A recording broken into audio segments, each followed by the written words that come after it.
My name's Jacob Vernick. I'm a sales engineer here at NewBlue, and welcome to Discover Captivate, a brand new webinar series from NewBlue.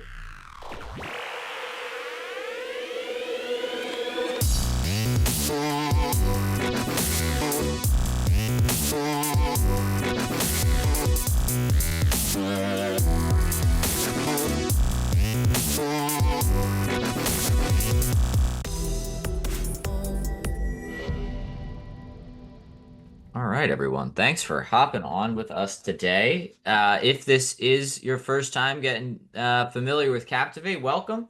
This is our third webinar. It is July 3rd, 3 p.m. Eastern. I hope you guys, after this call, signing off, enjoying your 4th of July. But we appreciate even at, this hour, hopping on and spending some time with us today.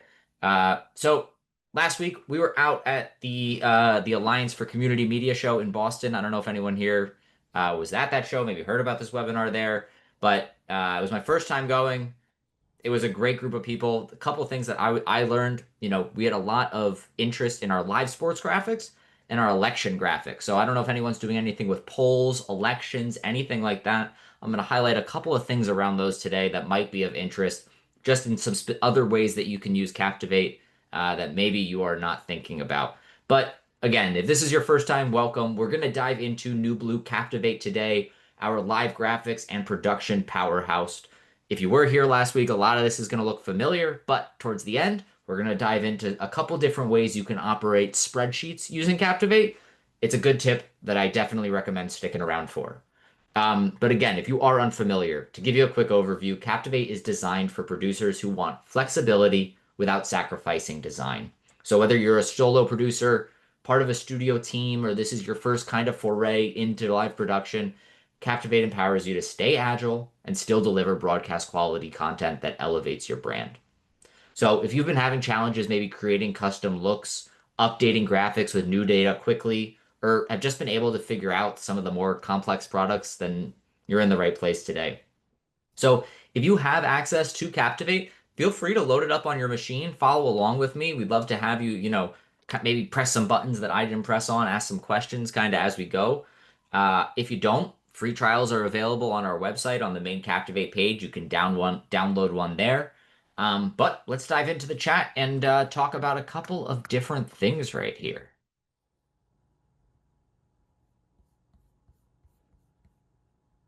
So I've got a project loaded up right here that has a couple of different use cases built into it, right? Just to show you a couple of different ways that might be of interest for you to use Captivate. So this first one, maybe you're doing a webinar, right? Maybe you wanted to have, your title screen with the date and the countdown. We could be able to have lower thirds that are going to be able to be dynamically updated using the information in them, being able to have agenda items that you can show coming from a spreadsheet, coming from wherever you want that data to come from, XML, JSON, Google Sheet, Excel sheet, and then build out custom picture and pictures as well, right? So if you wanted to have a full screen demo showing your camera, showing you, you can build all of those webinar graphics out here. Again, this can be used for news as well, right? If you want to just build out custom pictures and pictures, everything I'm showing you right now is built based off of our templates and can be customized as much or as little as you want. We do also have a sports use case right here, right? So again, maybe like this is your intro graphic coming into the game. And then we can cut over here to our live game with our scoreboard, right? We can pull this scoreboard data in live from any of the hardware scoreboards on site, Daktronics, Nevco, Fairplay, OES, any tools like Scoreboard, Sportscast, things like that. And then we can call up stat graphics, right? We can even send these out on different channels if we wanted to, so that we can key them separately, so that I can have my score bug on channel 1, my stats on channel 2. And then over here, a schedule graphic, right? So if you have a live schedule, if you have it, well, not a live schedule, if you have a schedule, you want to be able to update it as the season goes on, you can just update this graphic as you go. And again, just tie it to a data source to let it update. And then I know one thing I said I wanted to talk a little bit about was election graphics, right? So if you are doing some maybe live news coverage, this is our election graphics package where you can update the lowers. You can, say, hey, the next poll is going to close at this time. You can have custom countdown clocks so that if you want this start number to start counting down, that number will start counting down and will just go for the rest of the show. And then you can do things over here, specific candidates, right? And these bar graphs, depending on the data that you are putting into them, can grow, can shrink. So if you put in zero point 0.4, zero point 0.5, it will all update as you go. I can show that real quick. I just come over to my spreadsheet over here. I can open up this CSV file, pull it over here. And then if I wanted to change this, say from zero point 0.3 to, 0.8, save that file. That graphic's going to grow that much. And then if you wanted to tie these different pieces together and have a better spreadsheet structure than I do, you could do a bunch of different things like that. So again, just that can be used for social polling. That can be used for election graphics. You can use that to power your graphics however you want. So without further ado, I'm going to just dive into a blank project now and show you how easy it is to kind of build out something like this, right? Build from scratch and be able to have a project ready to go in no time. Just to give you an example, somebody came over to us at NAB this year. They said they bought this an hour before a baseball game and had live data-driven graphics for their production that night. What we're looking at right now is a blank project in Captivate, right? So a couple things to highlight. This does work on Mac and Windows. So I'm running this on my MacBook Pro M3 chip, and it works reliably. I can send out NDI, SDI, HDMI directly from my machine. Whatever machine you want, M3, M4 chips, PCs, we have some minimum specs as well. You can run this on whatever machine you want. A brief overview of what we're looking at right here. We have our project panel over here on the left-hand side. This is where all of our graphics for our project are going to go. Our preview window, where we can preview any of our graphics before sending them out live. Program monitor, that's what's going to be live right now. And our properties panel, this is where we can update some of our live data. This dropdown is where I'm going to be able to send out either NDI, HDMI, SDI. We have a direct plugin to OBS. We can set our feeds as virtual webcams on PCs. There's a lot of things that you can do right here, but key and fill out, NDI, full NDI with alpha channel, right? So if you want to send it with that transparency into your switcher, you can do all of that right here. For the output, if you come up here to this settings window and you come down to the project, this is where you can define what your frame rate and resolution are going to be. So you can select any of these from the dropdown. I'm using Captivate Broadcast right now, so that does entitle me to use some specifics such as 4K up to 30 frames per second. Captivate and Present and Sport will only go up to 1080 60. So you just select what frame rate resolution you want, save your project settings, and we will be good to go sending that out. You do also have the ability to add multiple channels in Captivate Broadcast. Present and Sport have this available as an add-on where you can either add on one additional channel or up to 16 channels. And this just allows you to send it out to different, so that if you wanted to key your graphics differently, right? An example that we always hear is they want sports graphics, they want the score bug on channel 1, and then they want all the other graphics on channel 2, right? Stats, full screens, bugs, etc. So if you wanted to have an additional channel, that is available to any user. If I come down here to add new item, this is where I can now add any of my graphics custom, right? So I can add a title or graphic. This is going to be just a blank name and subtitle that allows you to create a graphic in Captivate from scratch. So if you've already built something, maybe in Photoshop, in After Effects, and you just want to import image files or import MOV files, creating a new title or graphic, opening that up in the title designer, which we'll get to a little bit later, is a great way to be able to do that. Captivate Broadcast allows you to bring in AEP files or MOGRT files directly from After Effects. So if you are using any of these files, you can bring those directly into your program, into Captivate, and then even update the data live. So as an example, if you built out a lower third that has a name and a subtitle in After Effects, you can bring that AEP file directly into Captivate and update the name and title fields in Captivate without ever leaving After Effects, even tied to a Google Sheet or tied to specific data, right? So it allows you those file types to become much more powerful and dynamic rather than needing to create an individual lower third for each person that might talk today. We'll talk a little bit more about shot layouts later. That's just the ability to combine multiple graphics into a single click. So if you wanted to say, hey, I want this picture in picture, everything I was showing you earlier were shots where I was saying, hey, I want this picture in picture, I want this agenda item. All of those were built with shots, just saying I want all of these graphics to play at once. Captivate can do some things outside of the traditional CG, right? Where we can build out media sequences with MP4 files and MOV files and build out maybe a commercial break or something like that.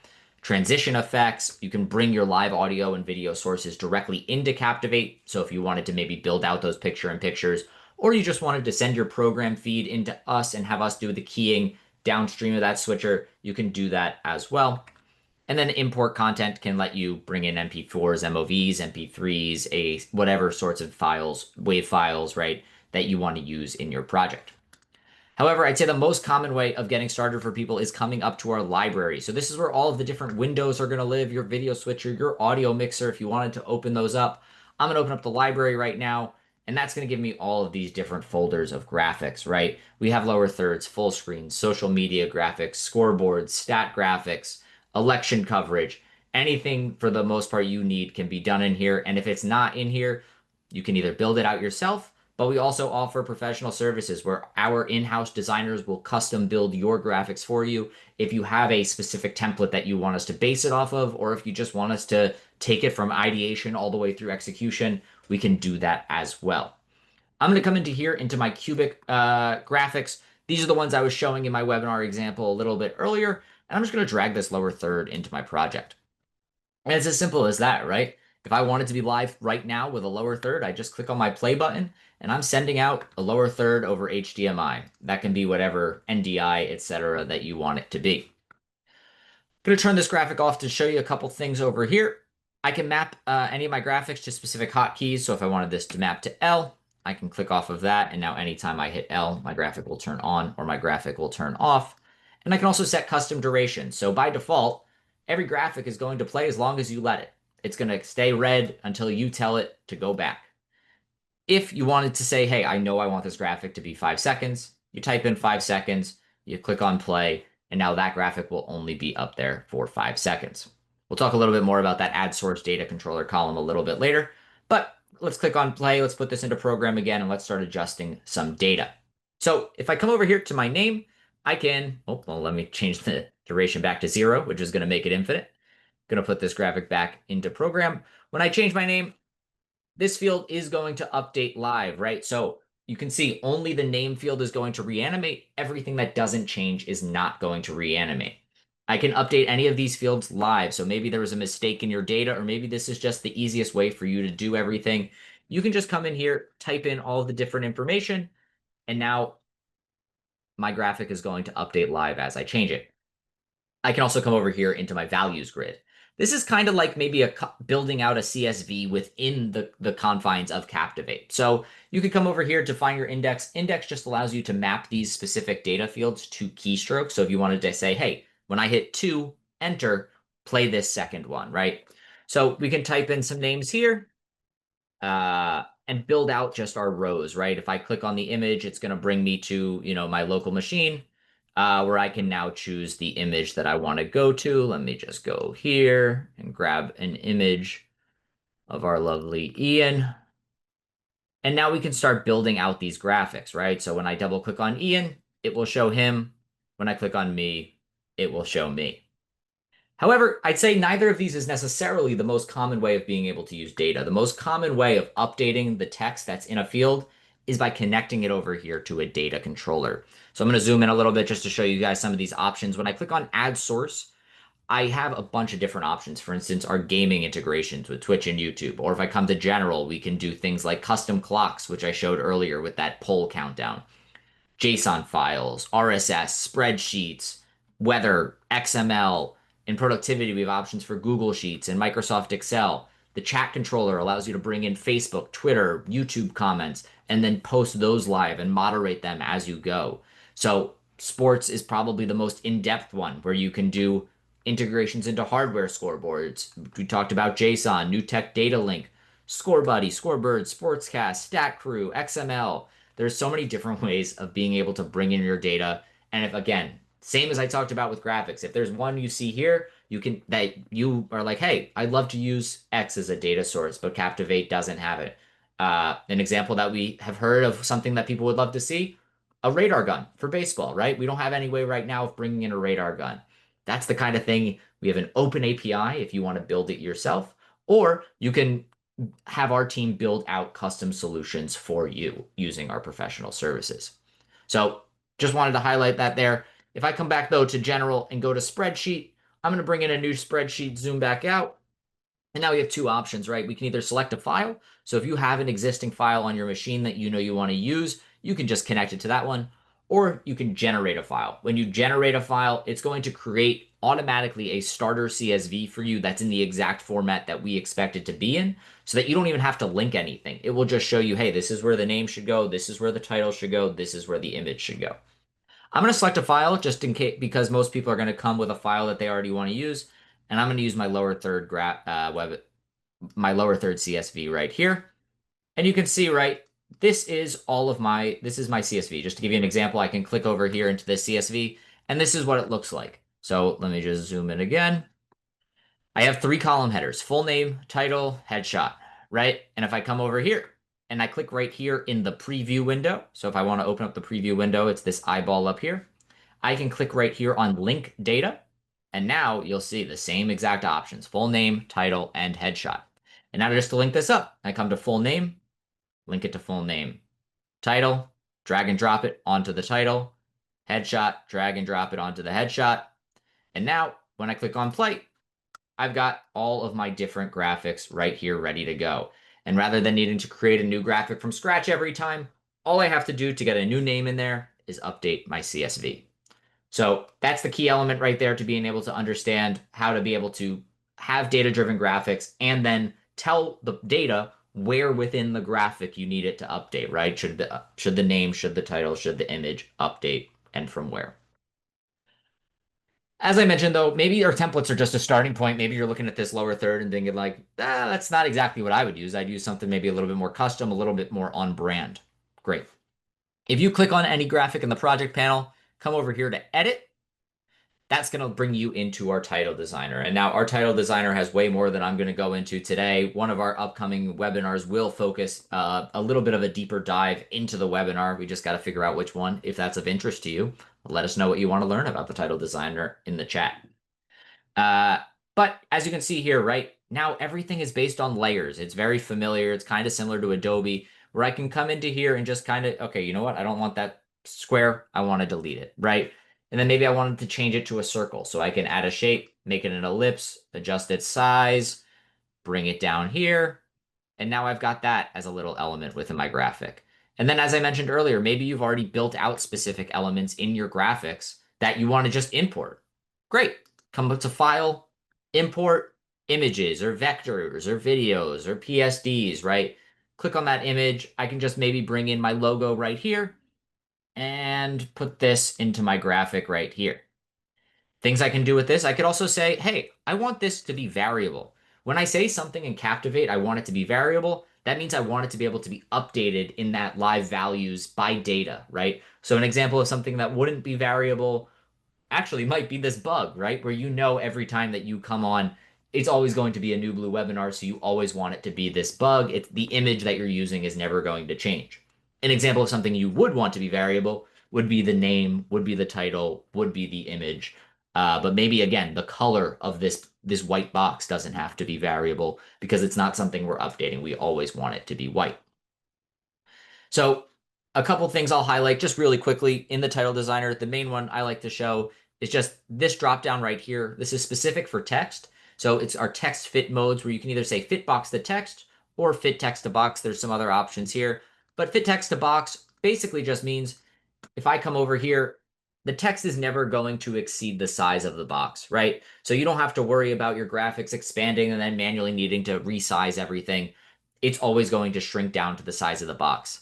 If you'd prefer to do it where, the text continues to grow and the box continues to grow behind it, we have resizing groups that you can set up to do that as well.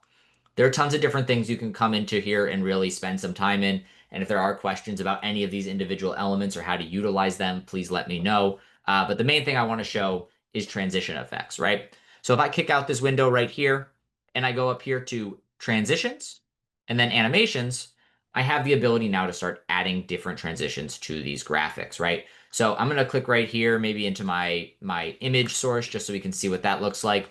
And I'm going to go down to fly in, right? So just to show you what it kind of looks like, if you hover over a graphic, you'll get a preview of what that looks like.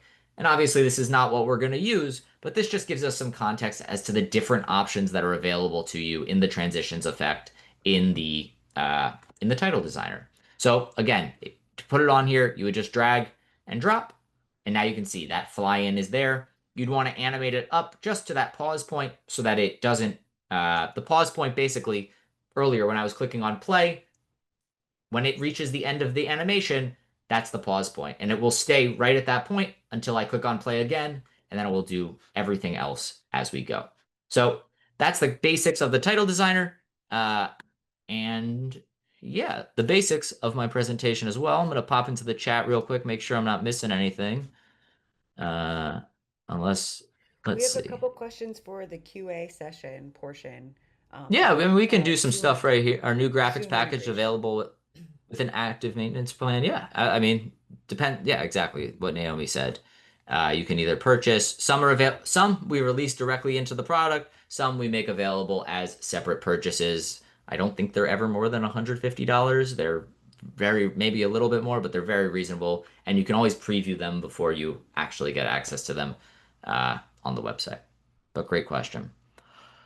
All right. So the highlight that I wanted to dive into a little bit today's presentation was the different ways of being able to update your or not update, structure your spreadsheet. So I'm going to open up another project right here.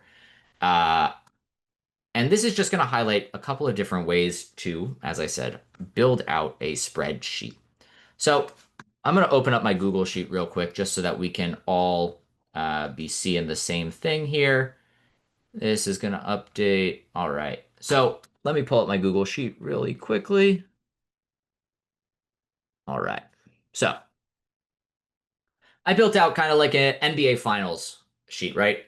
And, I'm using this basic thing as my team info. And if I come over here to players, you can see how I've built out my spreadsheet. Right. So I have all of my starters as my first 5 players on both teams, right? But all these different names are applied to different teams. And then we have a bunch of information about our individual players. So position, uniform number, points, rebounds, assists, steals, an image that goes directly to them. And then, for example, this team logo, I don't necessarily need it on each individual graphic, but I have it there just in case. And all I'm doing, as you can see, like right there, is I'm just referencing this file. So if I was to come in here and change this from Pacers to a different team, it would automatically update everywhere in my starting lineups. So again, things like team color, team name, those are all referencing that main sheet. So I don't have to come back into here, change the logo, change the color, change the name every time. I can just do it once and it will update across all of these. Now, the key to the way I'm structuring my data right here is actually this block. So there are two types of ways of being able to structure your graphics. One I would refer to as row mode, and the other I would refer to more as block mode, or you could just say block mode and not block mode, right? So when I come back into Captivate now, you're going to see that on this spreadsheet 2 right here, I have it set to block mode on. And I'm using that in my roster graphic, right? So in my roster, you can come over here and you can see how now each individual item, first name 1, first name 2, first name 3, 4, 5, etc., are all available as individual options that I can now map to specific elements, right? So I could take first name 1 and say that's Tyrese, drag and drop. First name 2, okay, that's Andrew, drag and drop. However, that's not how I want my single player graphic to be to look, right? I don't want the ability to come in and map multiple names, multiple. I just want to be able to show one at a time. So that I have set up here as block mode is off because if I come to assist first name, there's only one option, right? And now I can just choose which name I want to go live.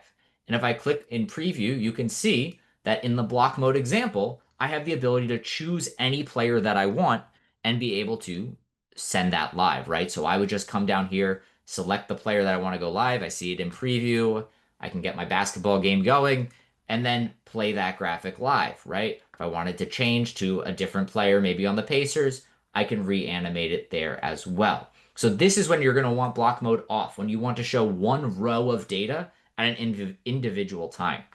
However, if you're doing, again, something like a roster graphic where you want to be able to show 5 individual rows at a given time, you can turn block mode on, and now I've got my different blocks of data, and I can come down to the thunder and turn on my thunder graphic, right?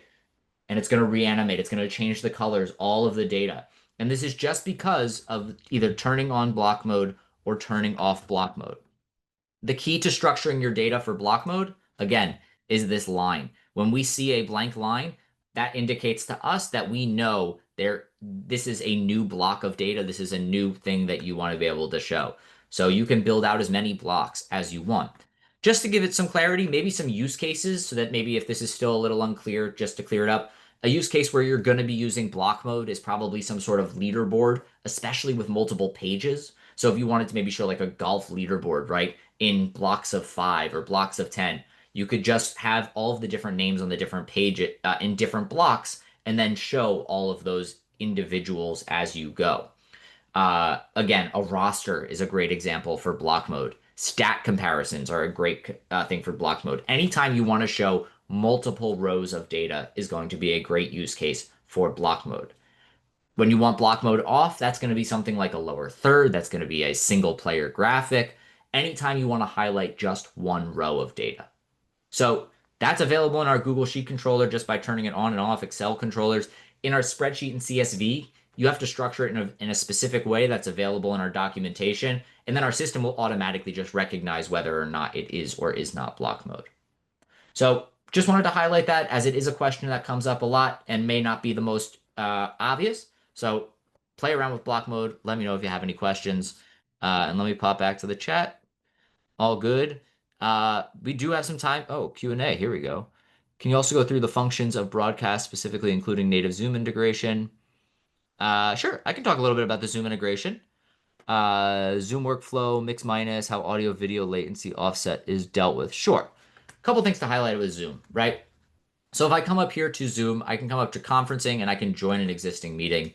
And I just put in the meeting ID, put in the meeting password, and now I have the option to receive audio from media from Zoom or send the program output back to Zoom. So maybe you want to put some more information in the chat. It would be great to know a little bit more about your use case. Are are you trying to both receive from Zoom and send back to Zoom? Are you trying to receive from Zoom and then send it RTMP somewhere else? There are a lot of different options, and all of them are going to be slightly different as far as how they affect the mix minus and audio video latency. He said yes, both. Yes, both native Zoom. So you want to be able to pull from Zoom, send to Zoom. Got it. So if you're pulling from Zoom and sending to Zoom, the same Zoom meeting, typically what you're going to do is you're going to mute one of the option. You're going to not send program audio back to Zoom, and you're just going to use the native audio of the person. There's going to be in Zoom meetings and Zoom webinars, there's going to be maybe zero point 0.2 seconds, unnoticeable to the not, what am I trying to say here? A little bit of lip flab to the most observing eye. There might be a little bit. I have not been able to notice it. I've just been kind of told that there is. But basically, you're going to send it back as output. But you need one of the mics to be muted because you need to be able to receive and send. So what am I trying to say here? Uh, the people are going to be in the meeting and hear the meeting, and then you can build out your custom picture in pictures, but you just need one mic muted so you're not getting double audio in there. I will say this integration does tend to work best when you are using one or the other, when you are either receiving audio and media from Zoom and sending out somewhere else, or just sending program output to Zoom. This is absolutely possible. It just leads to maybe that couple of frames of lip flab that are possible. I'd recommend coming into the meeting, playing around with this. If you have specific questions, though, I'm happy to do more of a one-on-one webinar. I don't have anything perfectly set up right here. Uh, what would cause, all right, I'd recommend reaching out to me. We have my meetings link we can send out, and then we can maybe do a little bit one-on-one if you have any questions after playing around with this a little bit.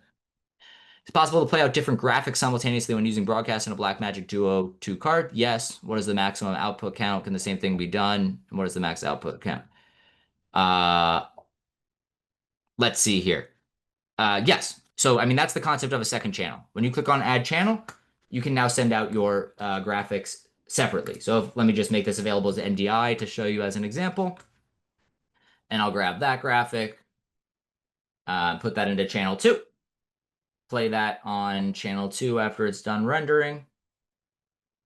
And now, if I came down here to add new item, live audio and video, NDI, you can see that I have 2 individual channels, right? So this is on channel 1, I'd be sending out this MP4, I'd be sending out this graphic. Channel 2, I'd be sending out this poll. Same concepts apply to SDI. If you have a Decklink Duo, you would just say channels 1 and 2 are channel 1 and 2, channel 3 and 4 are channel 3 and 4. With broadcast, the maximum amount of channels output is 16. Same thing can be done with SDI and NDI. So hopefully that answers the question. If you have any more, please throw it back in there. Uh, what would cause problems with video playback not playing smoothly? Uh, Potentially the machine that you're running it on. However, that's the kind of thing it's hard for me to kind of troubleshoot live. So if you came up here to the help menu, when it, for instance, well, let me say one more thing. What you're seeing in the program menu isn't in the program window isn't always representative of what's reaching the switcher. You may see stuttering in the program monitor of Captivate that isn't actually getting to your switcher. If it is getting to your switcher, well, then yes, something is happening in here. It could also be the frame rate mismatch, right? If you upload a piece of content that's 30 FPS and you're trying to output it as 5994, there's going to be some frame rate mismatch. There's going to be some stuttering in your video. So those are a couple of the options.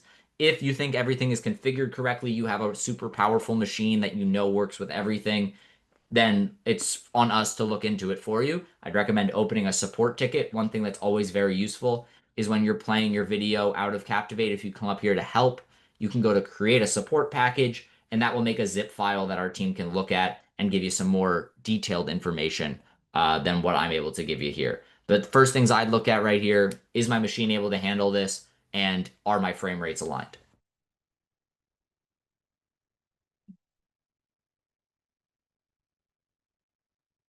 I'm sorry my Zoom answer wasn't the most specific and in depth. Maybe next time we'll do a little bit more of a tutorial on Zoom where I can have more prepared, ready to go and demo that piece of it for you guys as well.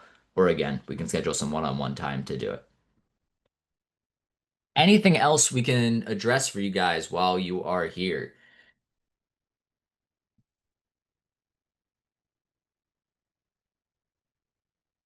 This was the first time everybody used the Q&A. It was awesome. That's true. I like that a lot. I like that better because you can mark them answered Good. and you're good. Yeah. Thanks for providing this tutorial. Are they available as a library? The tutorials are available on our YouTube, in addition to much better videos than the ones I make that dive into very specific items. So there's ones on the scoreboard tool, there's ones on the Zoom, there's ones on Teams, there's ones on the title designer. So if you just go to our YouTube page, the NewBlue YouTube page, and you go to the Captivate playlist, I think there's probably 40 videos in there, maybe 50. There's a whole lot of videos in there that are really useful tutorials that can get you up and running if this only got, this is supposed to get you 50% of the way, and then you can take our tutorials, get you the other 100%, or book some time with me and get you to another 100%. We're also posting these, Chris, every time we do them, not only like Jacob was saying on YouTube, we're sending the link out to everybody. We also have them both on the webinars page and on Captivate Academy page, which we will, Right. balloons, yeah. Happy 4th, everyone. Which we also have some specials on there just for webinar attendees. So, Yeah. and we have an extra special going on with the 4th of July. So you have free stream decks we're offering with any purchase of Captivate, and then some extra. Um, oh, Toter has some more on the mix That's as our well. CEO, everyone. That's some good Yeah, information. Whatever he's giving you showing is us. 10 times better than what I can give you. Yeah. Take advantage. Oh, great. Anything you want to Thanks. add, Naomi? Yeah, if you have new Um, employees that need to come up to speed, again, yeah, YouTube is a great resource, and we do offer training as professional services as well. So if there are specifics you want to spend some time with us to train your team, we're here to help.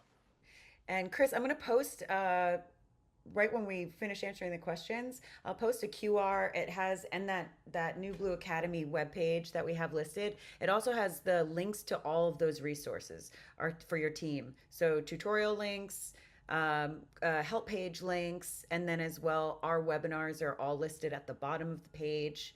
And then if you have any requests, let's say your team's coming on and you're saying, we need this, we'll make it a hot topic in one of these webinars. It's great. Um, so we can get you guys and have, and if they can join, fantastic, even better too. They could follow along. One more question just coming in right here. Suggested Mac and Windows. I'd say suggested, recommended, a Mac 32 gigs of RAM, M3, M4 chip. That's what I'm running on here, and it gets the job done. It depends. I would say what are you trying to do? Are you using our instant replay? Are you using a lot of graphics? Are you using After Effects?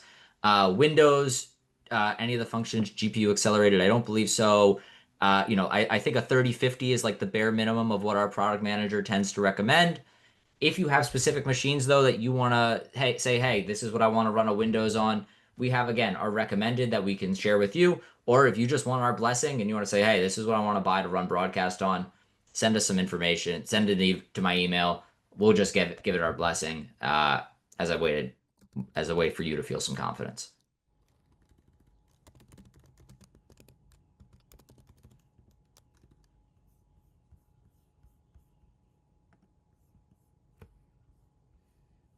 So that's just going to be similar to what I showed with like a CSV file, right? I'm just going to add a new item and come up here and add a very basic title or graphic. And this is in my preview window where I'm now able to see this graphic, right? And now I just want to add the time of my machine. We're going to go to add source. We're going to go to general clocks. And what I want to use is the system time. Click on system time. Now you've got the system time right here. And again, you just go into the preview. If link data isn't clicked, you click right here on link data.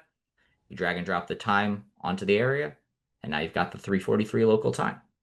If you don't want it to be, your local time that you have on your machine and because you're doing a broadcast somewhere else, you can just change it right here.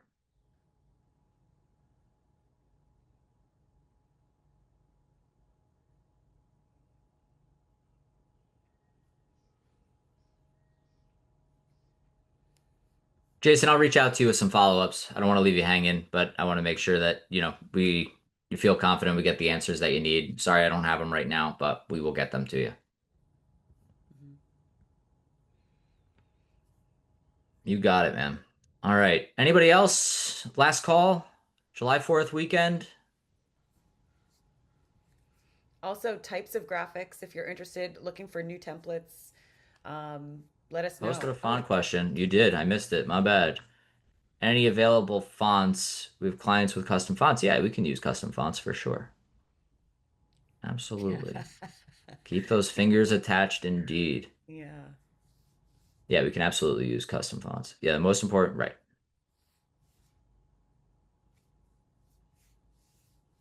There's an answer for you from Toter in the chat, Jason. Hope that maybe gives you some information. Custom fonts, if they're installed correctly on your system, you can put them there. You can also put them in your Captivate library. I'll give Exactly. you So more yeah, two details on that. Yeah, you could submit a support ticket, and Daniel will send you full on directions for that. or yeah, Jason I see already booked a call with me, so I'll be prepared for that meeting with everything that's coming up here.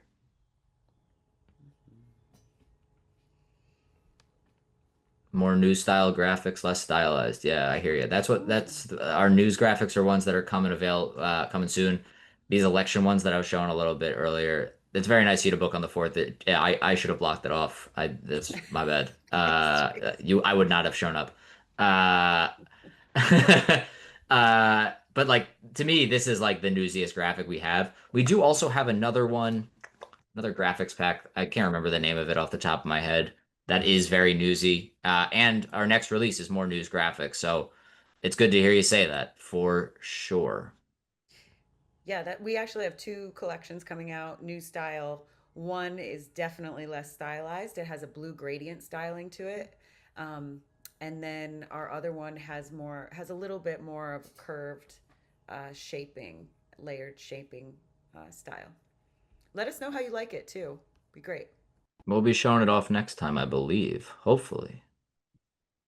Graphic collections. There we go. Which one was it? I know I saw a Newsy one recently. We have a bunch though. No, I can't. When Oh, you the say on-air business, template pack. oh yeah, great. You have Yeah, so this is and when maybe a you little bit more new. This is one of our packages right here, the on-air package, right? It's got a bunch of these, they're breaking news kind of graphics, right? But to me, these are super newsy. Not, oh, I can also give you our new one, the web things page. like this. But yeah, I mean, this is $100 for, or, sorry, $60, 60 bucks for 12 lower thirds. That's a newsy one. All of our graphics packages are here, right? All available on our website, whatever you need.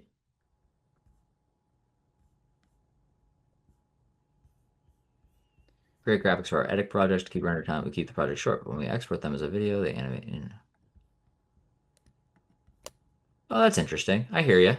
Right, because you want to keep them short in Captivate, but then that's probably the best way to do it, what you're doing. Or, I mean, you could just also expand the timeline in Captivate and do it that way, but I feel like that might be more trouble than it's worth. I feel like adding a still is the way to do it.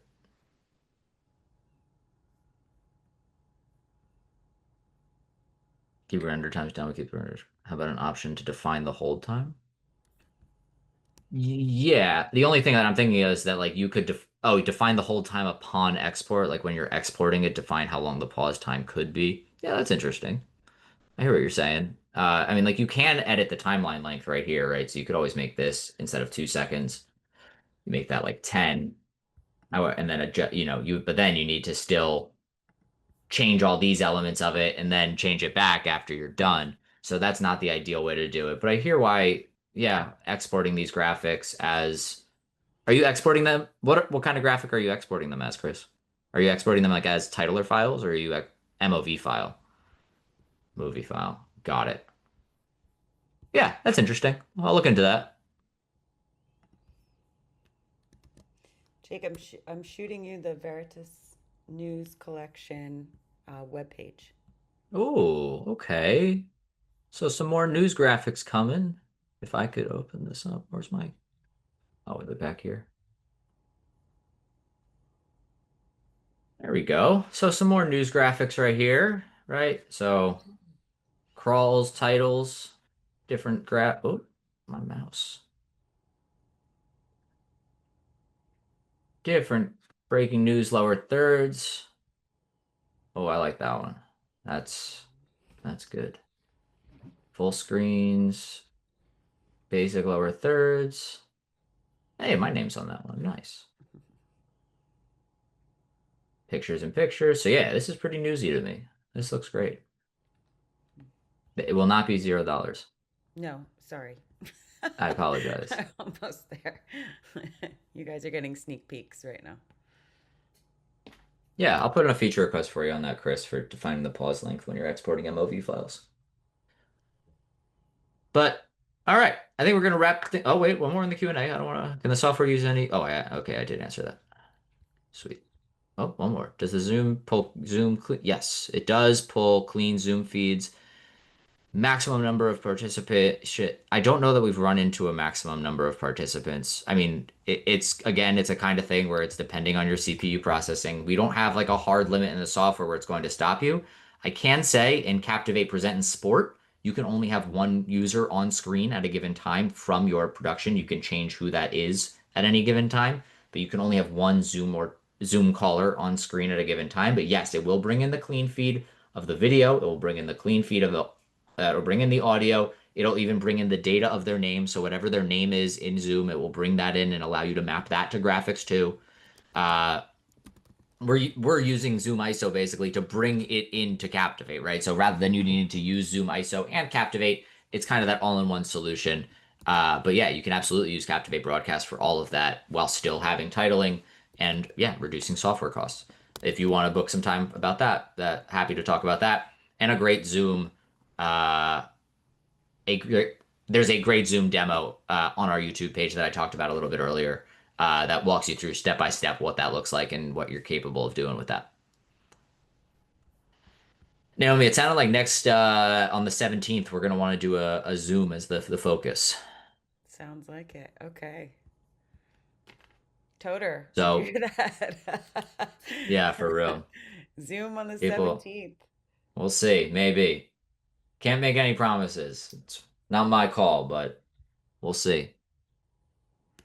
So yeah, I think we're gonna pop if that's everything from everyone. You have in from you in the chat direct to my meeting links. So if you want to book some time with me to get some one-on-one time, ask any questions, we can do that. Our website is a great resource with free trials. It's a great resource with tutorials. Uh, and I'll just throw my email in the chat real quick just so that everybody has it as well.